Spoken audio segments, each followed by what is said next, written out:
el 2 de Austrohúngaro. abril de 1917, cuando el presidente Woodrow Wilson solicita al Congreso estadounidense que le declare la guerra a Alemania. Entonces, quizás los oyentes se preguntarán, bueno, ¿por qué 1917 si Estados Unidos, si la guerra había comenzado en 1914? La guerra en Europa comenzó en 1914, una guerra sangrienta, una guerra, verdaderamente una guerra sin razón. La Primera Guerra Mundial es una guerra sin razón. Esa es mi evaluación. Primera Guerra Mundial, una guerra que no tenía razón de ser. La segunda sí tenía razón de ser porque había un totalitarismo nazi-fascista en este caso, que pretendía acaparar a toda Europa y después de eso a gran parte del mundo en alianza con los italianos y los japoneses. Y Con el doctor Carlos Guevara Man, que está con nosotros amablemente como cada martes aquí en el sillón de Ancon por Radio Ancon. ¿Cómo estás, Carlos? Bienvenido, buen día. saludos, Guillermo, buenos días. ¿Cómo amaneces hoy? Bien, gracias a Dios, bastante bien. Todo bien por acá. Todo bien. Me complace mucho. Me complace mucho. Guillermo, quiero hacer una observación porque me pareció muy relevante. Me parece muy relevante lo que voy a decir. Estuve el fin de semana en la provincia del Darién, específicamente en el área de La Palma, eh, por razones históricas, diría yo. Es una parte del país que frecuento y siempre me siento muy a gusto allá con esos paisajes hermosos, con la abundancia de comida fresca y buena, con el trato agradable de las amistades. Eh, pero hay dos observaciones que quisiera hacer sobre el particular. En primer lugar, no había agua en La Palma y no había agua hace un mes por lo menos, porque a inicios de marzo estuve por allá y había ese problema. Ahora se ha agudizado ese problema. Guillermo, yo estoy seguro que a un individuo perceptivo, analítico como tú, no se le puede escapar la ironía de que en el Darién, que es la provincia panameña con mayores recursos hídricos, no haya agua en la cabecera. ¿Cómo puede ser eso posible? Es Pregunto increíble. yo, Es la increíble. toma de agua que está en el río Setegantí, algunos kilómetros de La Palma, está seca. Repito, la toma de agua en La Palma, cabecera de la provincia del Darién, está seca. Entonces, eso conecta con la segunda observación. Como digo, yo voy con alguna, no, ni siquiera regularidad, cada cierto tiempo voy por allá por razones históricas, familiares y demás. Y algo que me ha llamado la atención en los recientes dos, dos giras a la provincia del Darién es el avance de la frontera ganadera, el avance de la deforestación y el hecho de que todo el trayecto está quemado a canto y canto, o sea, las quemas, la deforestación, Ya ha dentro de llegado al Darién, punto de que en La Carlos. Palma no hay agua. Ya dentro de Darién. Disculpe. Digo, Ya dentro de Darién, por supuesto, desde de la provincia de Panamá, desde la provincia de Panamá hacia el este, todo Darién hasta Metetí, que es donde voy yo, Metetí me desvió para ir a Puerto Quimbal, todo quemado y deforestado. Cuando uno alcanza a ver alguna cobertura boscosa, está muy apartada de la carretera, en algunos cerros donde todavía queda algo, pero todo quemado. Y la situación es similar en La Palma, en los aledaños de La Palma. Uno ve al otro lado del río Tuira algo de bosque, por ahí no hay carretera, por ahí no se ha metido, pero donde haya carretera hay avance en la frontera ganadera, una yo me pregunto, y hago nuevamente la pregunta, aquí supuestamente hemos generado y desarrollado una conciencia ecológica porque la gente se tiró a la calle y se rasgó las vestiduras para protestar contra una mina que tenía un impacto ecológico enorme y bueno, ya sabemos todo eso porque estuvimos conversando todo ese tiempo y hemos analizado esa situación.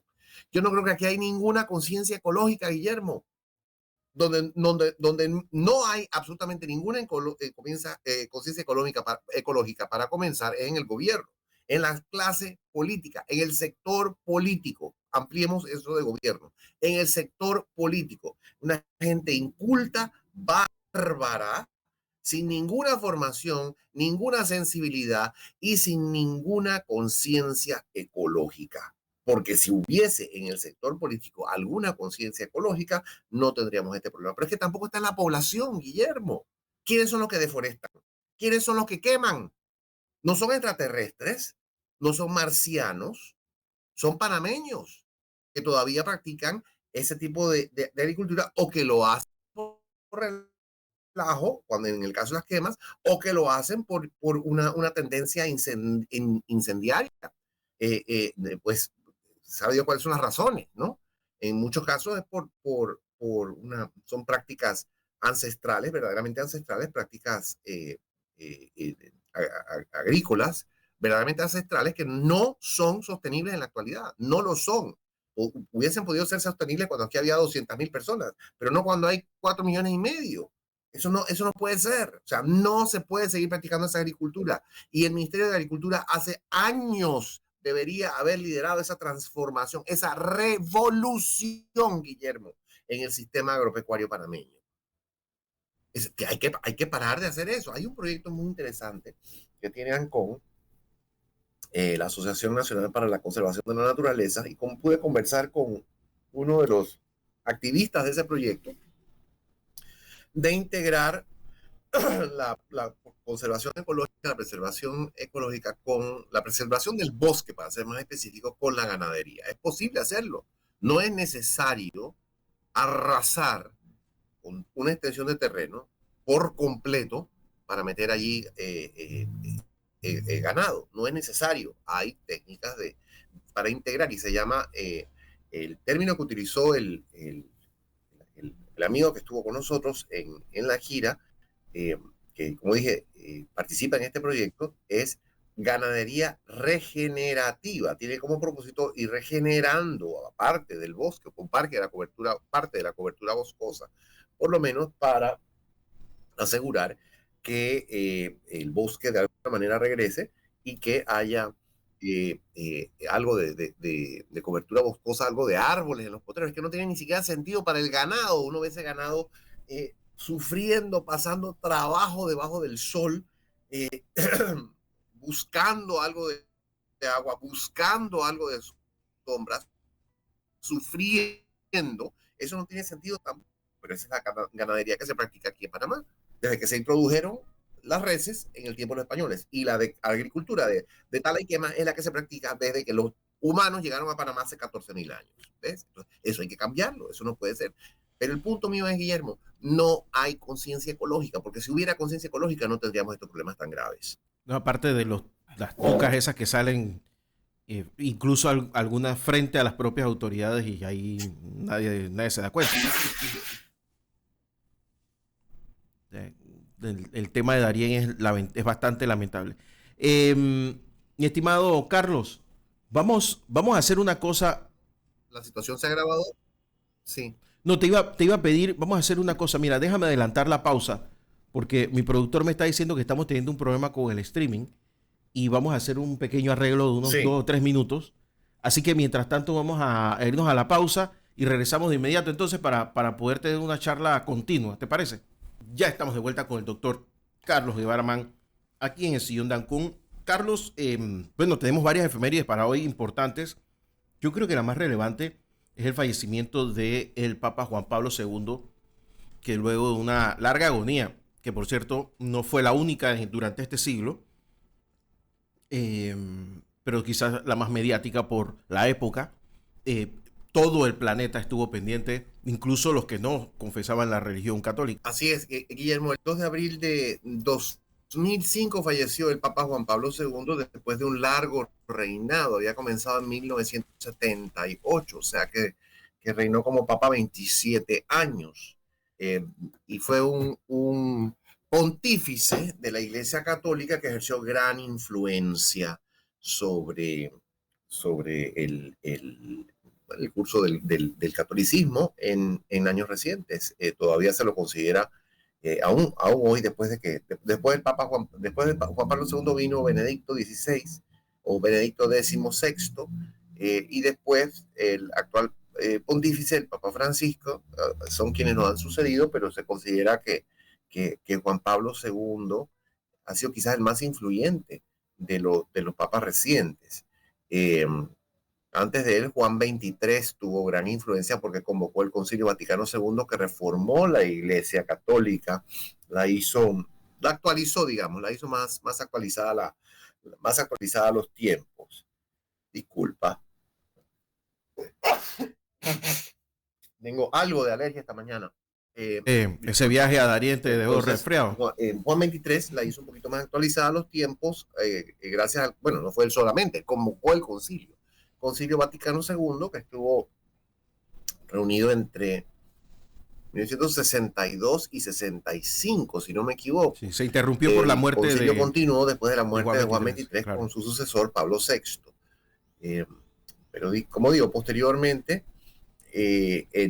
Juan Pablo II tuvo gran influencia porque de alguna manera su talante era más conservador, su tendencia era más conservadora. Papá polaco, venía de Polonia, de la experiencia no solo de la Segunda Guerra Mundial,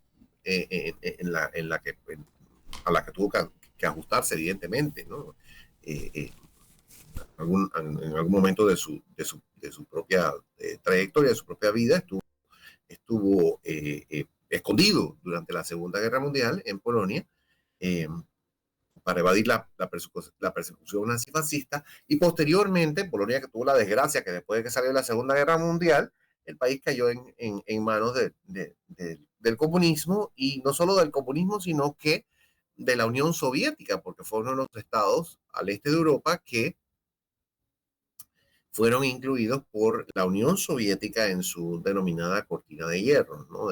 La cortina de hierro, que era un cordón eh, de, de estados satélites de la Unión Soviética, eh, al este de Europa, sobre las fronteras del propio Estado, de la Unión Soviética. Entonces, eso tuvo consecuencias evidentes para la población, y no solo para la población, sino para la religión católica, porque las dictaduras totalitarias del este de Europa se caracterizaron por esa tendencia. Las dictaduras comunistas del este de Europa, totalitarias y marxistas del este de Europa, se caracterizaron por su persecución a la religión organizada, ya fuese la Iglesia Ortodoxa en la Unión Soviética o la Iglesia Católica en los países del este de Europa, que son de esa tendencia mayoritaria, o también inclusive otras denominaciones cristianas o de otra índole. Esa era una característica principal de esas dictaduras, era su persecución religiosa. Así que Juan Pablo II, siendo Karol Wojtyła, que era su nombre antes de acceder al pontificado, tuvo que enfrentar eso, y lo hizo con firmeza durante su desempeño religioso en su nativa Polonia. De sacerdote pasó a obispo, de obispo pasó a arzobispo de Cracovia, que es una ciudad histórica al sur de Polonia, y siendo arzobispo fue elevado al Colegio de Cardenales por el Papa Pablo VI. Y eventualmente al fallecer Pablo VI, y muy pronto después del fallecimiento de Pablo VI, al fallecer Juan Pablo I, ese no lo recordamos, pero fue un pontífice que duró un mes nada más, porque al mes de ser elegido e instalado, falleció en circunstancias, bueno, algunos sabes que siempre hay muchas teorías de la conspiración. Yo no soy partidario de las teorías de la conspiración, pero en fin, fue muy sorprendente que después de un mes falleciera el Papa Juan Pablo I, fue muy raro. y accedió Juan Pablo II. Fue muy raro. Yo recuerdo, el hombre era un tipo alto y atlético, y de hecho así se le ha dibujado Estuvo al frente de la Iglesia Católica durante 27 años, y definitivamente le imprimió un carácter conservador a la Iglesia. Entonces se puede decir que después de la apertura y de la actualización que la Iglesia Católica experimentó durante el Concilio Vaticano II, las reuniones, eventos y decisiones que se tomaron posteriormente, durante el pontificado de Juan Pablo II, la tendencia fue más conservadora. A Juan Pablo II, tú sabes que pues el área mía de desempeño es sobre todo el de la política y el de la historia, así que esas son no tanto la religión ni la teología ni esos ámbitos.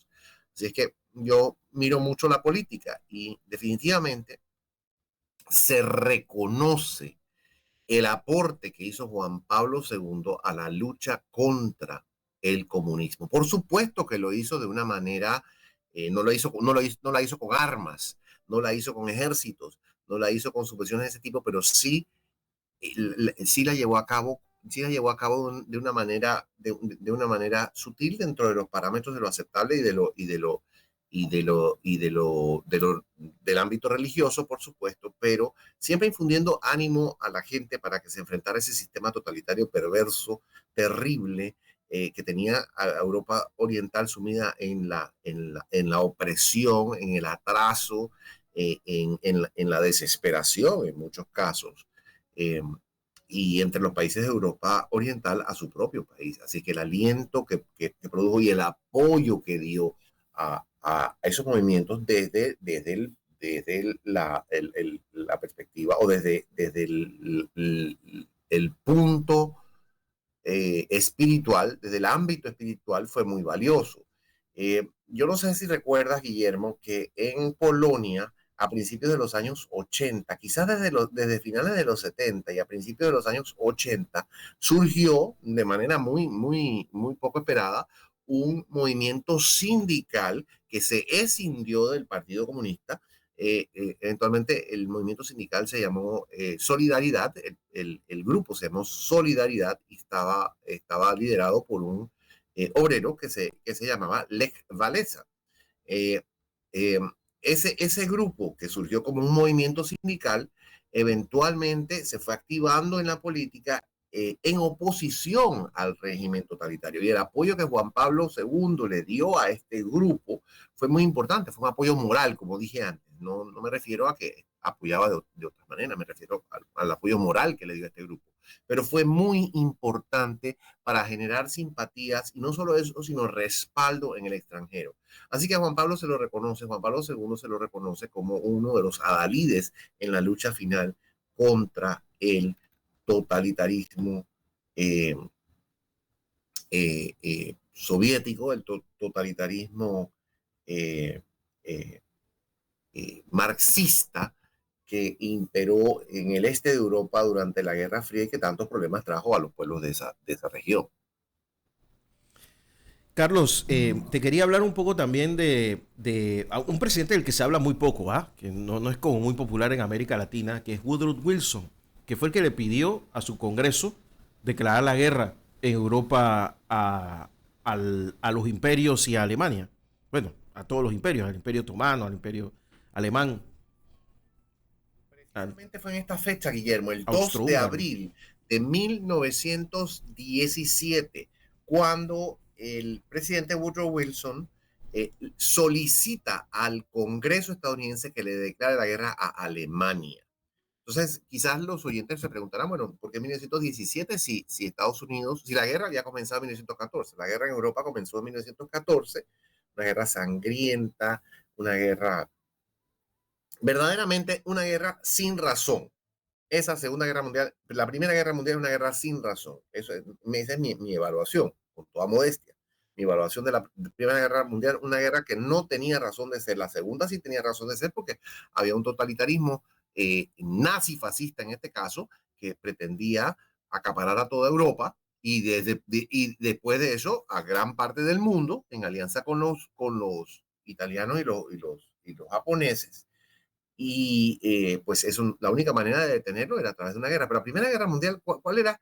Eran ambiciones imperialistas, sobre todo de los países involucrados, de Alemania, enfrentamientos con Gran Bretaña, enfrentamientos con Rusia, el interés del imperio austrohúngaro de seguir expandiéndose frente a los esfuerzos de Serbia en aquel momento, sobre todo Serbia, los nuevos estados de los Balcanes, pero sobre todo Serbia con el apoyo de Rusia de enfrentar al imperio austrohúngaro para evitar que se siguiera expandiendo. Este tipo de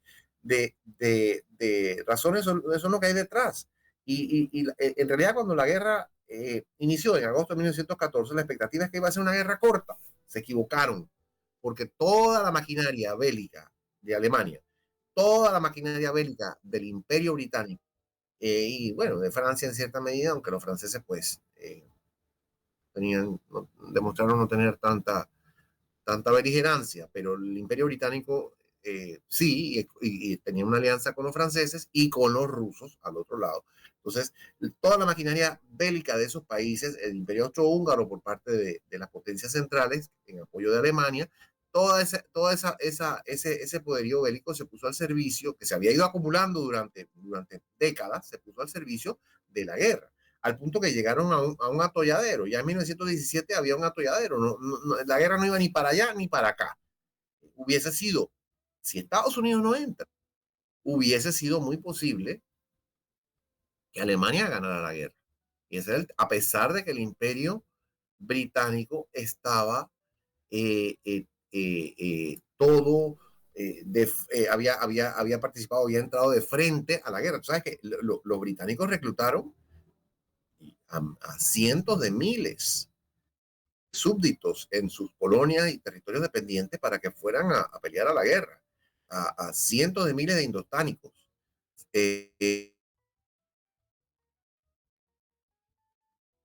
De antillanos. Hubo un esfuerzo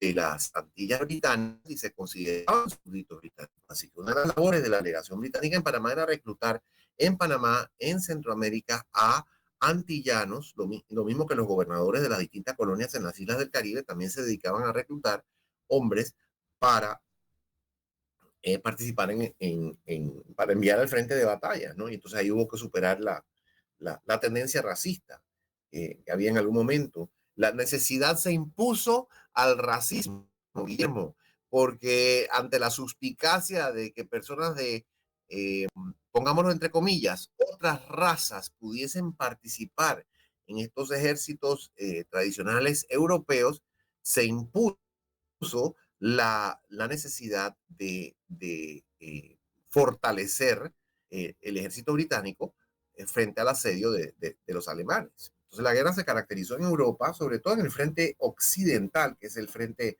que dividía a Alemania con Francia,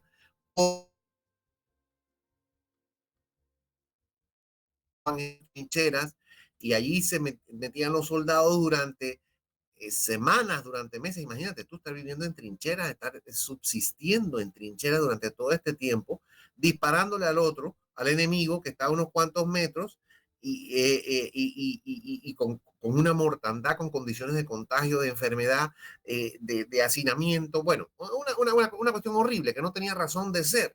El Papa, para hablar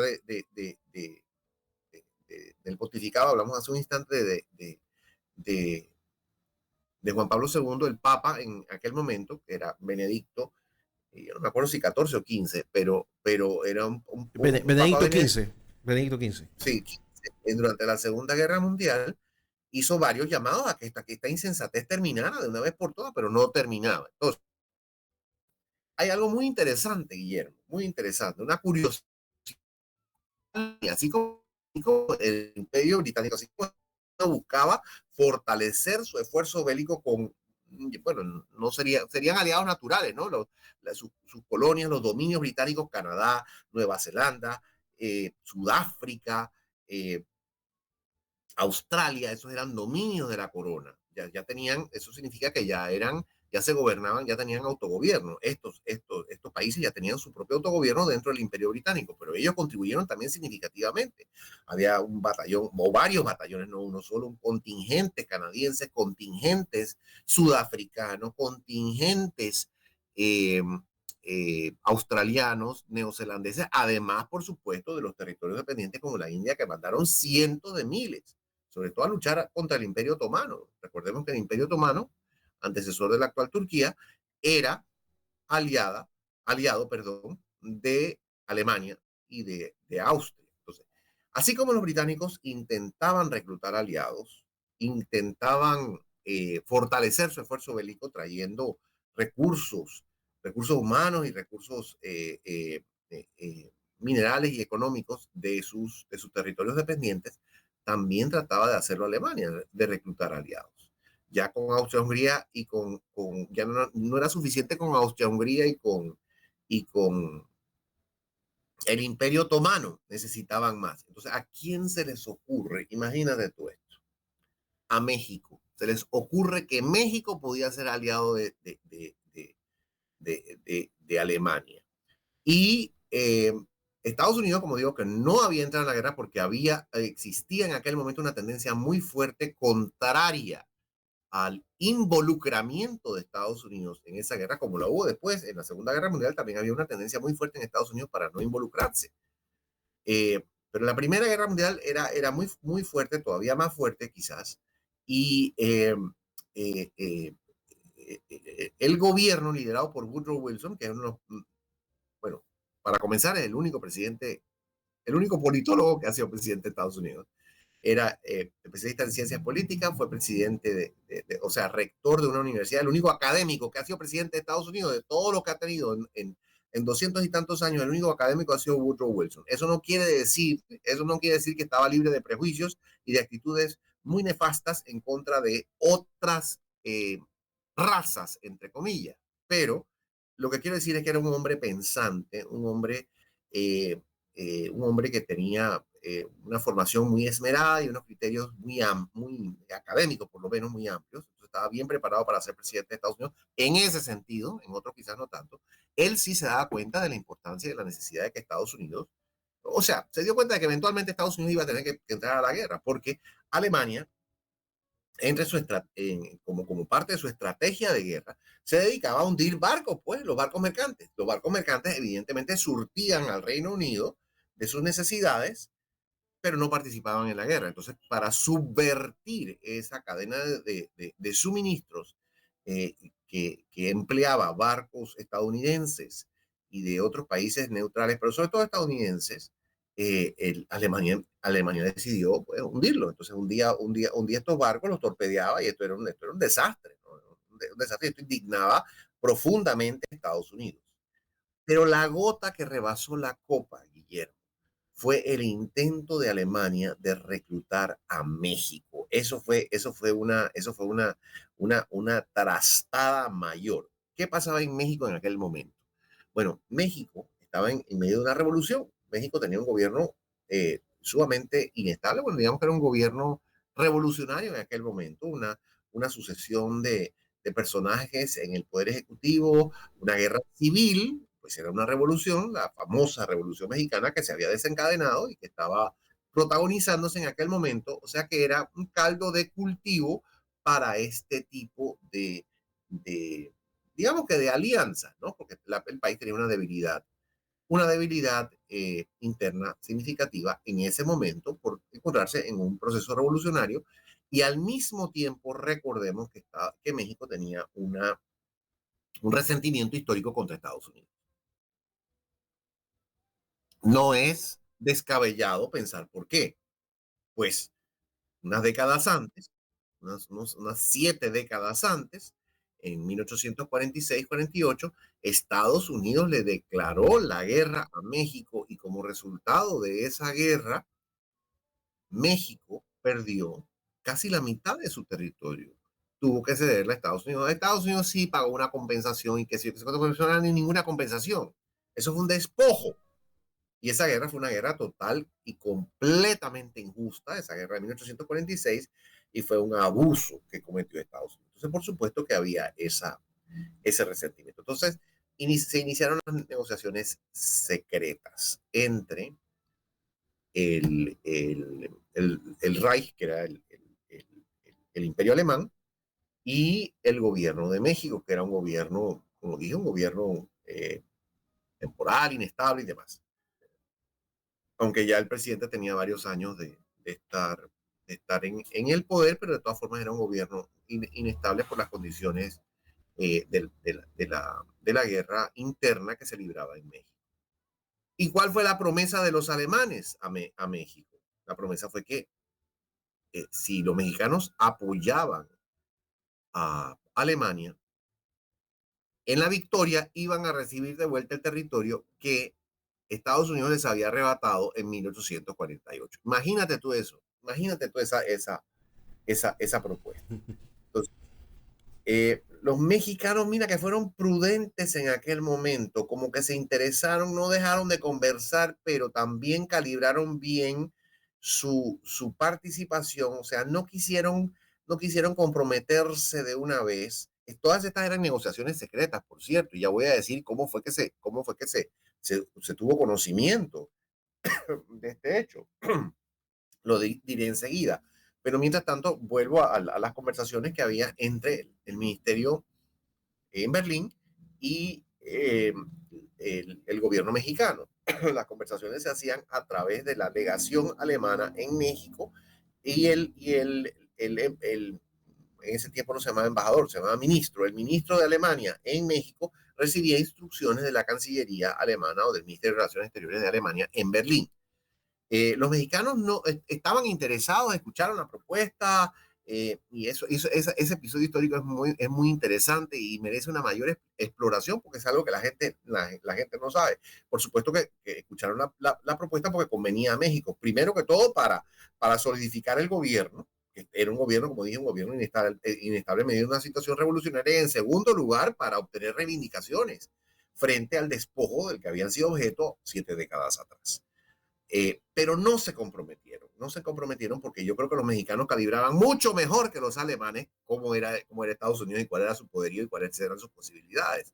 Yo no entiendo al día de hoy a los alemanes cómo se les podía ocurrir que se podía invadir Estados Unidos desde México y triunfar en una operación como esa.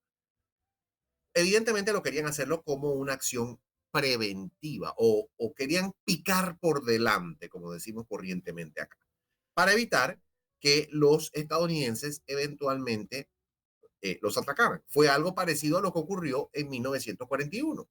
Los japoneses, lo que demostró ser un error garrafal, bombardearon la flota la flota aérea y la naval estadounidense en Hawái como una acción preventiva para tratar de desarticular a Estados Unidos. Y lo que hizo fue envalentonar a Estados Unidos y poner toda la maquinaria industrial de Estados Unidos dirigirla toda al esfuerzo bélico para derrotar a los japoneses, lo cual se logró 4 años más tarde. Entonces, a ellos les salió el tiro por la culata. Los alemanes en 1917 aparentemente tenían la misma idea de desarticular a Estados Unidos, pero esto era mucho peor que lo que hicieron los japoneses, porque se les ocurría, una vez más, ¿a quién se le ocurre que a través de California, Nuevo México, Arizona, Texas y demás se va a poder invadir Estados Unidos, semejante frontera tan enorme, y que eso iba a tener éxito? Pero en fin, esa era la propuesta para los mexicanos.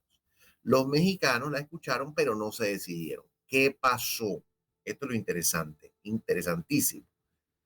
Yo comenté hace un instante que las instrucciones al embajador, que entonces no se llamaba embajador, sino se llamaba ministro alemán en México, pasaban por cable. Sucede que a los británicos nadie se los ganaba capturando los cables. Yo no sé cómo habían desarrollado esa tecnología, y después en la Segunda Guerra Mundial también fue una habilidad que tenían para captar los cables, y no solamente captarlos, porque por supuesto que venían cifrados, venían en clave, y romper la clave. Entonces los británicos capturan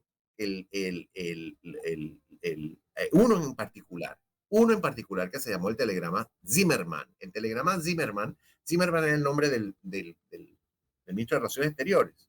Entonces él le mandaba un cable al embajador en México con toda esta planificación. Y usted vaya a la Secretaría de Relaciones Exteriores en México y plantearles esto y aquello y lo otro y demás. Entonces ellos capturan el cable, lo descifran, y ni corto ni perezoso Guillermo, ¿a quién cree que se lo pasan? Se lo pasan a Washington, perdón, a través de su embajador en la capital estadounidense. Cuando el gobierno de Wilson vio el telegrama Zimmerman y el plan que proponían los alemanes para invadir Estados Unidos desde México, esa fue la gota que rebasó la copa.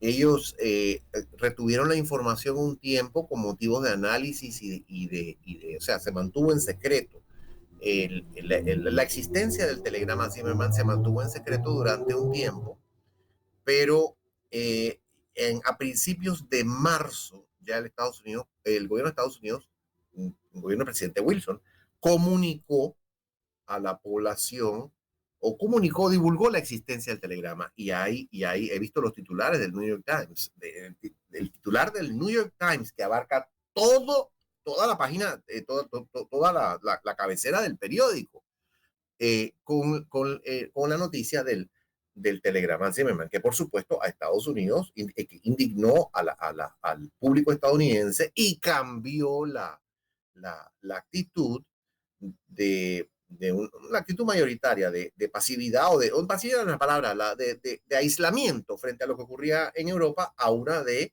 indignación y de que Estados Unidos tenía que actuar.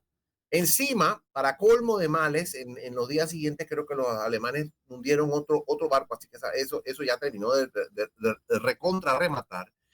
Y principios de Estados Unidos, el presidente Wilson, como dije antes, el 2 de abril de 1917, el presidente Wilson envía al Congreso la solicitud de declarar.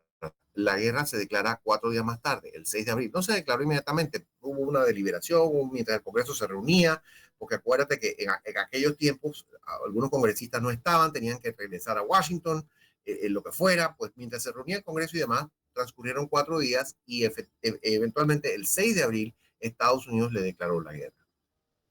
Alemania por la vía constitucional que es el Congreso de Estados Unidos. Algo muy interesante, y es que hay varios asuntos interesantes que se desprenden de esto.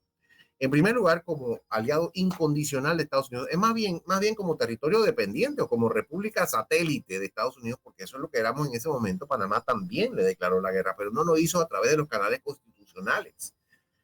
Panamá se basó en unos decretos que había emitido el gobierno previos a la declaración estadounidense de guerra, para preparar al país en caso de que hubiese una emergencia internacional. Panamá se basó en eso y eventualmente, varios meses más tarde, el presidente Valdés, era Ramón Maximiliano Valdés, que era el presidente en aquel momento, reconoció la existencia de un estado de guerra. Entonces, constitucionalmente, la situación de Panamá fue irregular, a diferencia de Estados Unidos, donde sí hubo una declaración de guerra. Pero a fin de cuentas, Panamá participó en la Primera Guerra Mundial como aliado de Estados Unidos.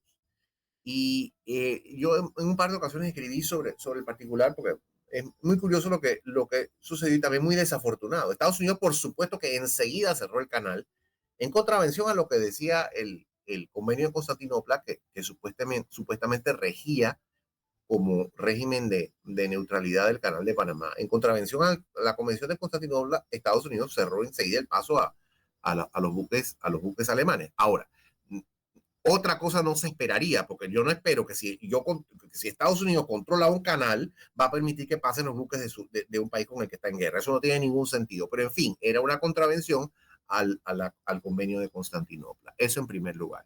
En segundo lugar, Estados Unidos ordenó la detención de ciudadanos alemanes, por supuesto en la zona del canal, y le pidió a Panamá que hiciera lo mismo. Entonces Panamá arrestó o detuvo a varios y los mandaron inicialmente a Taboga, y de ahí después los mandaron a Estados Unidos, y eso fue un trato bastante abusivo el que hubo, porque había hasta una madre con un niño, y esa controversia de la madre y el niño duró muchos años, porque la madre decía que no tenía nada que ver con la guerra y que habían abusado de ella y habían abusado del niño y demás. Entonces sí hubo una consecuencia en ese sentido. Panamá, por supuesto, que rompió las relaciones diplomáticas y canceló los exequatur de los cónsules alemanes en Panamá. Pero una consecuencia muy interesante y triste, Guillermo, fue que en represalia Alemania detuvo, arrestó a los estudiantes panameños que habían ido a formarse en Alemania y los metió en un campo de detención. Así que esos pobres muchachos fueron los que pagaron el pato de la situación que se generó entre Alemania y Panamá a raíz de la declaración de guerra de Estados Unidos a Alemania. A raíz de esa declaración de guerra y de la participación de Panamá, estos panameños fueron los que pagaron el pato, los que sufrieron las consecuencias y estuvieron detenidos hasta que culminó la Primera Guerra Mundial en noviembre de 1918. Así es que una reflexión en torno a Muy, este muy hecho interesante, Carlos, ¿eh? Muy en interesante. 1917, sí, así es. Me gustaría haber visto la cara del secretario de Estado cuando recibió aquel, aquel telegrama. Eso debe haber sido épico. Exactamente, exactamente. Imagínate eso. Qué avilantez la de los alemanes, pero eso fue Bueno, lo que terminó de desencadenar la guerra, el, la entrada en la guerra, de Estados Unidos a la Primera Guerra Mundial. bueno, es que se decía que el Kaiser Guillermo no estaba bien de la cabeza. Entonces eso tampoco ayudaba mucho, ¿no? Bueno, era un tipo que tenía unas características personales muy extrañas, un tipo arbitrario, y además de ser un gobierno bastante autoritario, no era un gobierno donde había equilibrio de Claro. poder. Así es que el Kaiser tenía mucha preponderancia y no era No, alguien, como acabas de decir tú, que tenía un talante sabes que yo más tengo un equilibrado. libro que ahora olvido el autor, se llama Mentalidad Alemana. Y en ese libro, pues, se confirma la teoría de Winston Churchill, que él varias veces insistió en varios discursos que el problema de Alemania era la mentalidad prusiana de su empresariado y de su oligarquía. Y que había que desmontar no solamente el nazismo, porque el nazismo era consecuencia de esa mentalidad.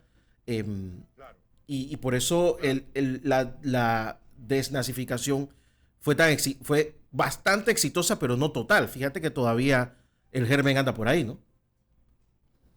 Claro, anda por ahí y se ha activado en años recientes. Pero son Lamentablemente. las 8:04, Guillermo. Yo sé que tú con tu compromiso Sí, eres sí, ya. muy formal, así que no quiero abusar más del tiempo, pero sí agradecer como siempre el espacio y pues expresar mi satisfacción por estas conversaciones que tenemos los martes, que me parece que en una que otra ocasión son interesantes, como hoy. Así es que Un, muy un, contento por haber un participado esta oyente mañana. me detuvo el domingo para agradecerte también, que siempre te está Oh, escuchando, él y su esposa. Así que, muchísimas gracias y un saludo especial para ese oyente. don Carlos Guevara Man, doctor Carlos Guevara Man, gracias por estar con nosotros. Nos vemos el próximo martes. Cuídate mucho. Hasta luego.